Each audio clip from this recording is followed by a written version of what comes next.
Chapter 8. When Samuel grew old, he appointed his sons as judges for Israel. The name of his firstborn was Joel, and the name of his second was Abijah, and they served at Beersheba. But his sons did not walk in his ways. They turned aside after dishonest gain, and accepted bribes and perverted justice. So all the elders of Israel gathered together and came to Samuel at Ramah. They said to him, "You are old, and your sons do not walk in your ways. Now appoint a king to lead us, such as all the other nations have." But when they said, "Give us a king to lead us," this displeased Samuel. So he prayed to the Lord. And the Lord told him, "Listen to all that the people are saying to you. It is not you they have rejected, but they have rejected me as their king, as they have done from the day I brought them up out of Egypt until this day, forsaking me and serving other gods, so they are doing to you. Now listen to them, but warn them solemnly, and let them know what the king who will reign over them will do." Samuel told all the words of the Lord to the people who were asking him for a king. He said, "This is what the king who will reign over you will do. He will take your sons and make them serve with his chariots and horses, and they will run in front of his chariots. Some he will assign to be commanders of thousands, and commanders of 50s, and others to plow his ground and reap his harvest, and still others to make weapons of war and equipment for his chariots. He will take your daughters to be perfumers and cooks and bakers. He will take the best of your fields and vineyards and olive groves and give them to his attendants. He will take a tenth of your grain and of your vintage and give it to his officials and attendants. Your men servants and maidservants and the best of your cattle and donkeys he will take for his own use. He will take a tenth of your flocks, and you yourselves will become his slaves. When that day comes, you will cry out for relief from the king you have chosen, and the Lord will not answer you in that day." But the people refused to listen to Samuel. "No," They said, "we want a king over us. Then we will be like all the other nations, with a king to lead us and to go out before us and fight our battles." When Samuel heard all that the people said, he repeated it before the Lord. The Lord answered, "Listen to them, and give them a king."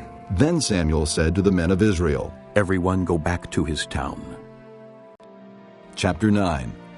There was a Benjamite, a man of standing, whose name was Kish, son of Abiel, the son of Zeror, the son of Bechorath, the son of Aphiah of Benjamin. He had a son named Saul, an impressive young man without equal among the Israelites, a head taller than any of the others.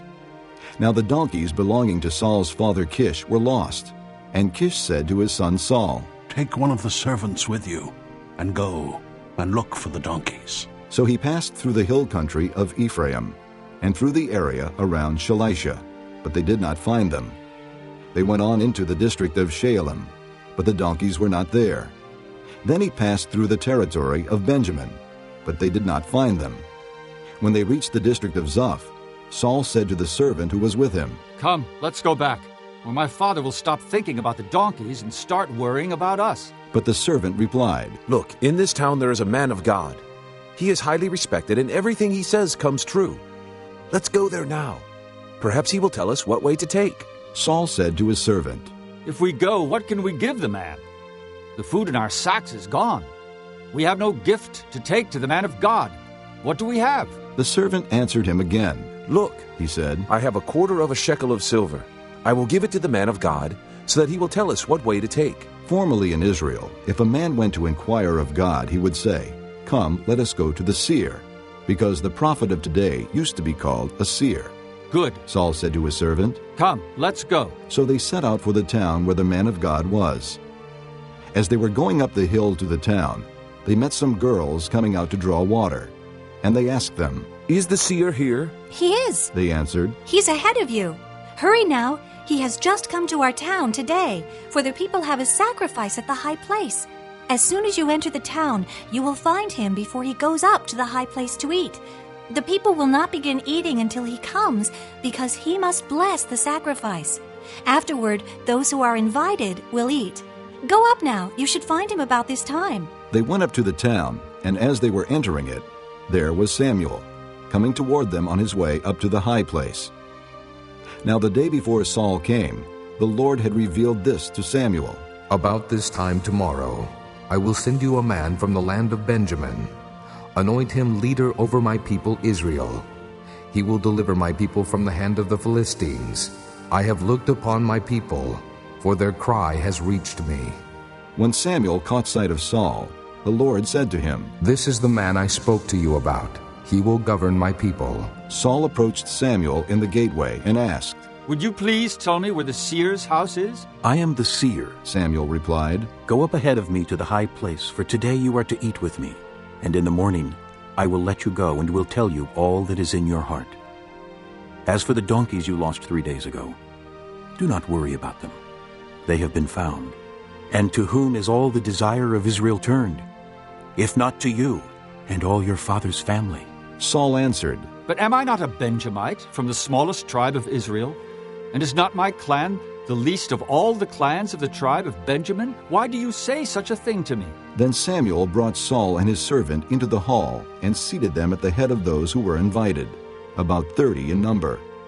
Samuel said to the cook, Bring the piece of meat I gave you, the one I told you to lay aside. So the cook took up the leg with what was on it and set it in front of Saul. Samuel said, Here is what has been kept for you. Eat, because it was set aside for you for this occasion, from the time I said, I have invited guests. And Saul dined with Samuel that day. After they came down from the high place to the town, Samuel talked with Saul on the roof of his house. They rose about daybreak, and Samuel called to Saul on the roof, Get ready, and I will send you on your way. When Saul got ready, he and Samuel went outside together. As they were going down to the edge of the town, Samuel said to Saul, Tell the servant to go on ahead of us. And the servant did so. But you stay here a while so that I may give you a message from God. Chapter 10. Then Samuel took a flask of oil and poured it on Saul's head and kissed him, saying, Has not the Lord anointed you leader over his inheritance? When you leave me today, you will meet 2 men near Rachel's tomb at Zelzah, on the border of Benjamin. They will say to you, The donkeys you set out to look for have been found, and now your father has stopped thinking about them and is worried about you. He is asking, What shall I do about my son? Then you will go on from there until you reach the great tree of Tabor. 3 men going up to God at Bethel will meet you there. One will be carrying 3 young goats, another 3 loaves of bread, and another a skin of wine. They will greet you and offer you 2 loaves of bread, which you will accept from them. After that you will go to Gibeah of God, where there is a Philistine outpost. As you approach the town, you will meet a procession of prophets coming down from the high place, with lyres, tambourines, flutes, and harps being played before them. And they will be prophesying. The Spirit of the Lord will come upon you in power, and you will prophesy with them, and you will be changed into a different person. Once these signs are fulfilled, do whatever your hand finds to do, for God is with you. Go down ahead of me to Gilgal. I will surely come down to you to sacrifice burnt offerings and fellowship offerings. But you must wait 7 days until I come to you and tell you what you are to do. As Saul turned to leave Samuel, God changed Saul's heart, and all these signs were fulfilled that day. When they arrived at Gibeah, a procession of prophets met him. The Spirit of God came upon him in power, and he joined in their prophesying. When all those who had formerly known him saw him prophesying with the prophets, they asked each other, What is this that has happened to the son of Kish? Is Saul also among the prophets? A man who lived there answered, And who is their father? So it became a saying, Is Saul also among the prophets? After Saul stopped prophesying, he went to the high place. Now Saul's uncle asked him and his servant, Where have you been? Looking for the donkeys. He said. But when we saw they were not to be found, we went to Samuel. Saul's uncle said, Tell me what Samuel said to you. Saul replied, He assured us that the donkeys had been found. But he did not tell his uncle what Samuel had said about the kingship. Samuel summoned the people of Israel to the Lord at Mizpah and said to them, This is what the Lord, the God of Israel, says. I brought Israel up out of Egypt, and I delivered you from the power of Egypt and all the kingdoms that oppressed you. But you have now rejected your God, who saves you out of all your calamities and distresses. And you have said, No, set a king over us. So now present yourselves before the Lord by your tribes and clans. When Samuel brought all the tribes of Israel near, the tribe of Benjamin was chosen. Then he brought forward the tribe of Benjamin, clan by clan, and Matri's clan was chosen. Finally Saul, son of Kish, was chosen. But when they looked for him, he was not to be found. So they inquired further of the Lord. Has the man come here yet? And the Lord said, Yes, he has hidden himself among the baggage. They ran and brought him out. And as he stood among the people, he was a head taller than any of the others. Samuel said to all the people, Do you see the man the Lord has chosen? There is no one like him among all the people. Then the people shouted, Long live the king! Samuel explained to the people the regulations of the kingship. He wrote them down on a scroll and deposited it before the Lord. Then Samuel dismissed the people, each to his own home. Saul also went to his home in Gibeah, accompanied by valiant men whose hearts God had touched. But some troublemakers said, How can this fellow save us? They despised him and brought him no gifts. But Saul kept silent. Chapter 11. Nahash the Ammonite went up and besieged Jabesh-Gilead. And all the men of Jabesh said to him, Make a treaty with us, and we will be subject to you. But Nahash the Ammonite replied, I will make a treaty with you only on the condition that I gouge out the right eye of every one of you, and so bring disgrace on all Israel. The elders of Jabesh said to him, Give us 7 days so we can send messengers throughout Israel. If no one comes to rescue us, we will surrender to you. When the messengers came to Gibeah of Saul and reported these terms to the people, they all wept aloud. Just then Saul was returning from the fields behind his oxen, and he asked, What is wrong with the people? Why are they weeping? Then they repeated to him what the men of Jabesh had said. When Saul heard their words, the Spirit of God came upon him in power, and he burned with anger. He took a pair of oxen, cut them into pieces, and sent the pieces by messengers throughout Israel, proclaiming, This is what will be done to the oxen of anyone who does not follow Saul and Samuel. Then the terror of the Lord fell on the people, and they turned out as one man. When Saul mustered them at Bezek, the men of Israel numbered 300,000, and the men of Judah 30,000. They told the messengers who had come, Say to the men of Jabesh-Gilead, By the time the sun is hot tomorrow, you will be delivered. When the messengers went and reported this to the men of Jabesh, they were elated. They said to the Ammonites, Tomorrow we will surrender to you, and you can do to us whatever seems good to you. The next day, Saul separated his men into 3 divisions. During the last watch of the night, they broke into the camp of the Ammonites and slaughtered them until the heat of the day. Those who survived were scattered, so that no 2 of them were left together. The people then said to Samuel, Who was it that asked, Shall Saul reign over us? Bring these men to us, and we will put them to death. But Saul said, No one shall be put to death today, for this day the Lord has rescued Israel. Then Samuel said to the people, Come, let us go to Gilgal, and there reaffirm the kingship. So all the people went to Gilgal and confirmed Saul as king in the presence of the Lord. There they sacrificed fellowship offerings before the Lord, and Saul and all the Israelites held a great celebration. Chapter 12. Samuel said to all Israel, I have listened to everything you said to me, and have set a king over you. Now you have a king as your leader. As for me, I am old and gray, and my sons are here with you. I have been your leader from my youth until this day. Here I stand. Testify against me in the presence of the Lord and his anointed. Whose ox have I taken? Whose donkey have I taken? Whom have I cheated? Whom have I oppressed? From whose hand have I accepted a bribe to make me shut my eyes? If I have done any of these, I will make it right. You have not cheated or oppressed us, they replied. You have not taken anything from anyone's hand. Samuel said to them, The Lord is witness against you, and also his anointed is witness this day, that you have not found anything in my hand. He is witness, they said. Then Samuel said to the people, It is the Lord who appointed Moses and Aaron and brought your forefathers up out of Egypt. Now then, stand here, because I am going to confront you with evidence before the Lord as to all the righteous acts performed by the Lord for you and your fathers.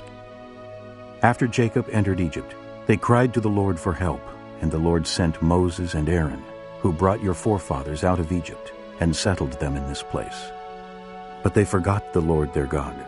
So he sold them into the hand of Sisera, the commander of the army of Hazor, and into the hands of the Philistines, and the king of Moab, who fought against them. They cried out to the Lord and said, We have sinned. We have forsaken the Lord and served the Baals and the Ashtoreths. But now, deliver us from the hands of our enemies, and we will serve you. Then the Lord sent Jerubbaal, Barak, Jephthah, and Samuel, and he delivered you from the hands of your enemies on every side, so that you lived securely. But when you saw that Nahash, king of the Ammonites, was moving against you, you said to me, No, we want a king to rule over us, even though the Lord your God was your king. Now here is the king you have chosen, the one you asked for. See, the Lord has set a king over you. If you fear the Lord and serve and obey him, and do not rebel against his commands, and if both you and the king who reigns over you follow the Lord your God, good. But if you do not obey the Lord, and if you rebel against his commands, his hand will be against you, as it was against your fathers. Now then, stand still and see this great thing the Lord is about to do before your eyes. Is it not wheat harvest now? I will call upon the Lord to send thunder and rain, and you will realize what an evil thing you did in the eyes of the Lord when you asked for a king. Then Samuel called upon the Lord, and that same day the Lord sent thunder and rain. So all the people stood in awe of the Lord and of Samuel. The people all said to Samuel, Pray to the Lord your God for your servants, so that we will not die. For we have added to all our other sins the evil of asking for a king. Do not be afraid, Samuel replied. You have done all this evil, yet do not turn away from the Lord, but serve the Lord with all your heart. Do not turn away after useless idols.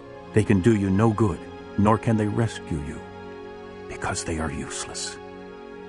For the sake of his great name, the Lord will not reject his people, because the Lord was pleased to make you his own. As for me, far be it from me that I should sin against the Lord by failing to pray for you. And I will teach you the way that is good and right. But be sure to fear the Lord, and to serve him faithfully with all your heart. Consider what great things he has done for you. Yet if you persist in doing evil, both you and your king will be swept away. Chapter 13. Saul was 30 years old when he became king, and he reigned over Israel 42 years. Saul chose 3,000 men from Israel. 2,000 were with him at Michmash and in the hill country of Bethel, and 1,000 were with Jonathan at Gibeah in Benjamin. The rest of the men he sent back to their homes. Jonathan attacked the Philistine outpost at Geba, and the Philistines heard about it. Then Saul had the trumpet blown throughout the land and said, Let the Hebrews hear. So all Israel heard the news. Saul has attacked the Philistine outpost, and now Israel has become a stench to the Philistines. And the people were summoned to join Saul at Gilgal. The Philistines assembled to fight Israel, with 3,000 chariots, 6,000 charioteers, and soldiers as numerous as the sand on the seashore. They went up and camped at Michmash, east of Bethaven. When the men of Israel saw that their situation was critical and that their army was hard-pressed, they hid in caves and thickets, among the rocks, and in pits and cisterns. Some Hebrews even crossed the Jordan to the land of Gad and Gilead. Saul remained at Gilgal, and all the troops with him were quaking with fear. He waited 7 days, the time set by Samuel. But Samuel did not come to Gilgal, and Saul's men began to scatter. So he said, Bring me the burnt offering and the fellowship offerings. And Saul offered up the burnt offering. Just as he finished making the offering, Samuel arrived, and Saul went out to greet him. What have you done? Asked Samuel. Saul replied, When I saw that the men were scattering, and that you did not come at the set time, and that the Philistines were assembling at Michmash, I thought, now the Philistines will come down against me at Gilgal, and I have not sought the Lord's favor. So I felt compelled to offer the burnt offering. You acted foolishly, Samuel said. You have not kept the command the Lord your God gave you. If you had, he would have established your kingdom over Israel for all time. But now your kingdom will not endure. The Lord has sought out a man after his own heart and appointed him leader of his people, because you have not kept the Lord's command. Then Samuel left Gilgal and went up to Gibeah in Benjamin, and Saul counted the men who were with him. They numbered about 600. Saul and his son Jonathan and the men with them were staying in Gibeah in Benjamin, while the Philistines camped at Michmash. Raiding parties went out from the Philistine camp in 3 detachments. One turned toward Ophrah in the vicinity of Shul, another toward Beth-horon, and the third toward the borderland overlooking the valley of Zeboim, facing the desert. Not a blacksmith could be found in the whole land of Israel, because the Philistines had said, "Otherwise the Hebrews will make swords or spears." So all Israel went down to the Philistines to have their plowshares, mattocks, axes, and sickles sharpened. The price was 2/3 of a shekel for sharpening plowshares and mattocks, and 1/3 of a shekel for sharpening forks and axes and for repointing goads. So on the day of the battle, not a soldier with Saul and Jonathan had a sword or spear in his hand. Only Saul and his son Jonathan had them. Now a detachment of Philistines had gone out to the pass at Michmash. Chapter 14. One day Jonathan, son of Saul, said to the young man bearing his armor, "Come, let's go over to the Philistine outpost on the other side." But he did not tell his father. Saul was staying on the outskirts of Gibeah under a pomegranate tree in Migron. With him were about 600 men, among whom was Ahijah, who was wearing an ephod. He was a son of Ichabod's brother Ahitub, son of Phinehas, the son of Eli, the Lord's priest in Shiloh. No one was aware that Jonathan had left. On each side of the pass that Jonathan intended to cross to reach the Philistine outpost was a cliff. One was called Bozez, and the other Sina. One cliff stood to the north toward Michmash, the other to the south toward Geba. Jonathan said to his young armor-bearer, "Come, let's go over to the outpost of those uncircumcised fellows. Perhaps the Lord will act in our behalf. Nothing can hinder the Lord from saving, whether by many or by few." Do all that you have in mind, his armor-bearer said. Go ahead. I am with you, heart and soul.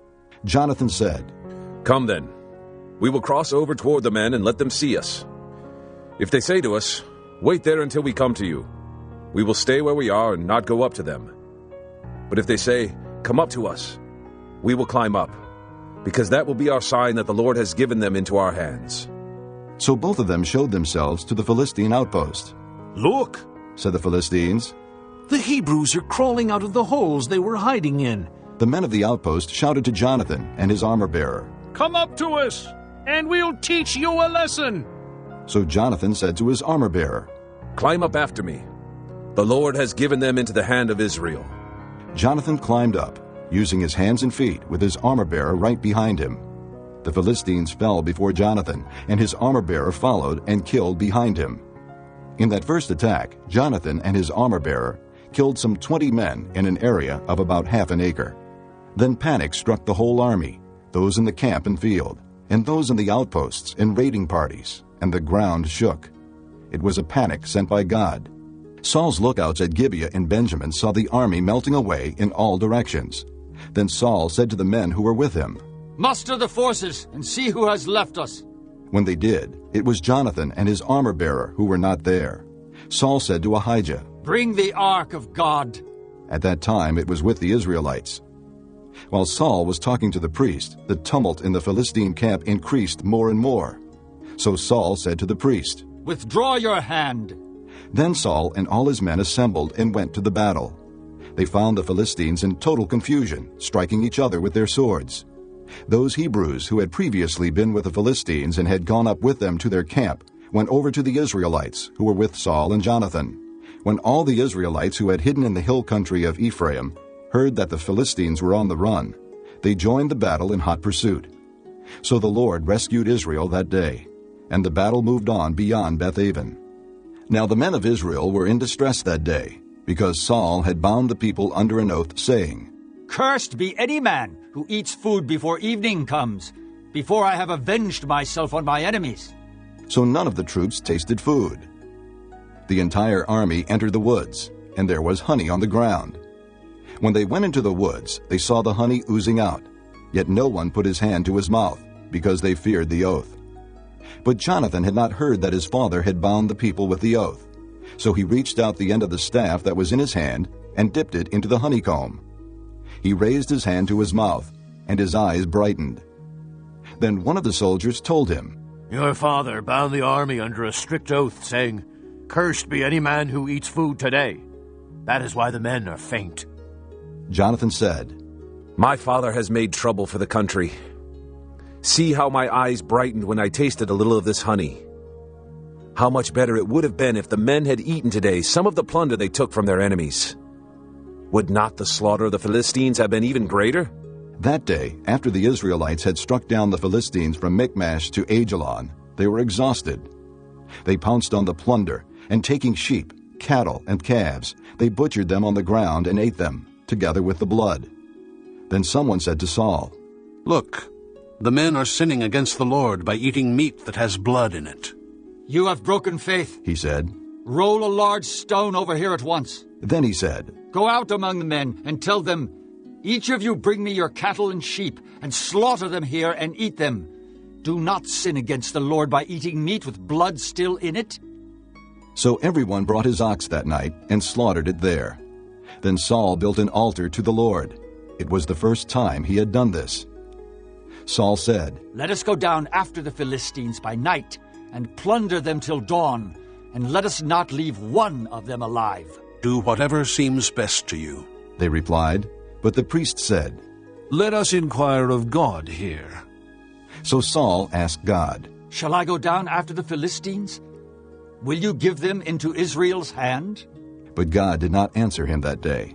Saul therefore said, Come here, all you who are leaders of the army, and let us find out what sin has been committed today. As surely as the Lord who rescues Israel lives, even if it lies with my son Jonathan, he must die. But not one of the men said a word. Saul then said to all the Israelites, You stand over there. I and Jonathan my son will stand over here. Do what seems best to you, the men replied. Then Saul prayed to the Lord, the God of Israel. Give me the right answer. And Jonathan and Saul were taken by lot, and the men were cleared. Saul said, Cast the lot between me and Jonathan my son. And Jonathan was taken. Then Saul said to Jonathan, Tell me what you have done. So Jonathan told him, I merely tasted a little honey with the end of my staff, and now must I die? Saul said, May God deal with me, be it ever so severely, if you do not die, Jonathan. But the men said to Saul, Should Jonathan die, he who has brought about this great deliverance in Israel? Never. As surely as the Lord lives, not a hair of his head will fall to the ground. For he did this today with God's help. So the men rescued Jonathan, and he was not put to death. Then Saul stopped pursuing the Philistines, and they withdrew to their own land. After Saul had assumed rule over Israel, he fought against their enemies on every side: Moab, the Ammonites, Edom, the kings of Zobah, and the Philistines. Wherever he turned, he inflicted punishment on them. He fought valiantly and defeated the Amalekites, delivering Israel from the hands of those who had plundered them. Saul's sons were Jonathan, Ishvi, and Malchishua. The name of his older daughter was Merab, and that of the younger was Michal. His wife's name was Ahinoam, daughter of Ahimaaz. The name of the commander of Saul's army was Abner, son of Ner, and Ner was Saul's uncle. Saul's father Kish and Abner's father Ner were sons of Abiel. All the days of Saul there was bitter war with the Philistines, and whenever Saul saw a mighty or brave man, he took him into his service. Chapter 15. Samuel said to Saul, I am the one the Lord sent to anoint you king over his people Israel. So listen now to the message from the Lord. This is what the Lord Almighty says. I will punish the Amalekites for what they did to Israel when they waylaid them as they came up from Egypt. Now go, Attack the Amalekites and totally destroy everything that belongs to them. Do not spare them. Put to death men and women, children and infants, cattle and sheep, camels and donkeys." So Saul summoned the men and mustered them at Telaim, 200,000 foot soldiers and 10,000 men from Judah.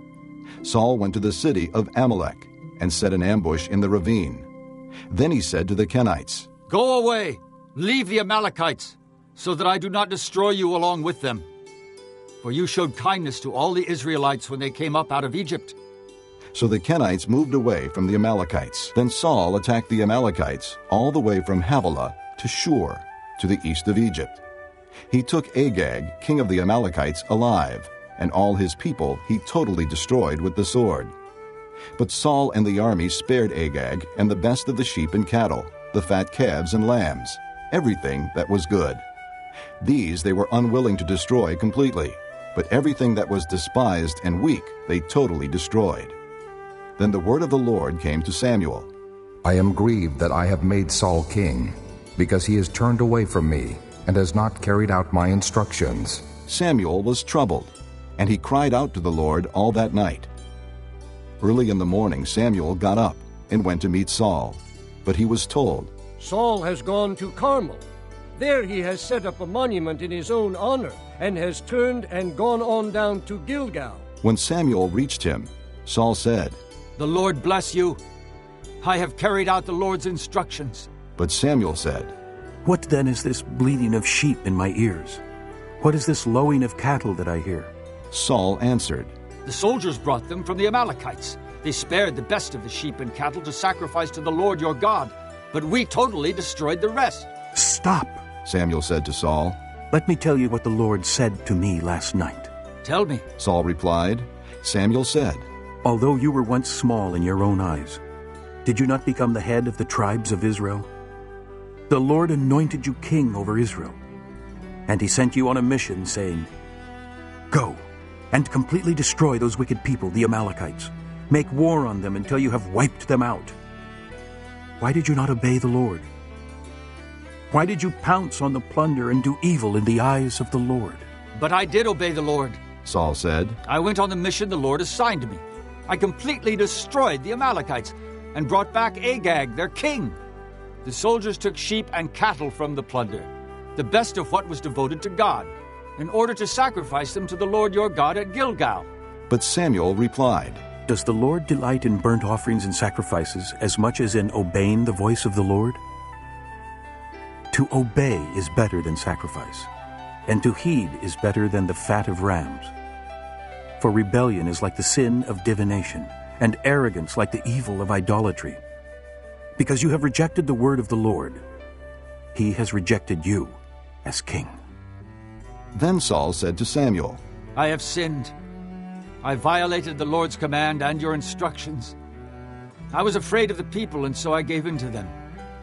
Now I beg you, forgive my sin, and come back with me, so that I may worship the Lord." But Samuel said to him, "I will not go back with you. You have rejected the word of the Lord, and the Lord has rejected you as king over Israel."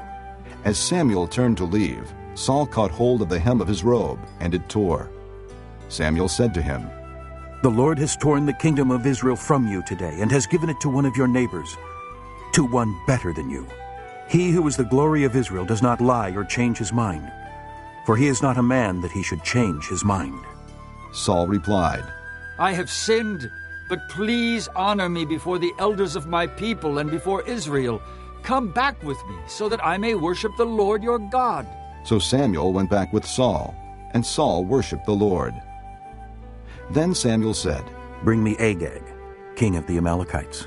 Agag came to him confidently, thinking, "Surely the bitterness of death is past." But Samuel said, "As your sword has made women childless, so will your mother be childless among women."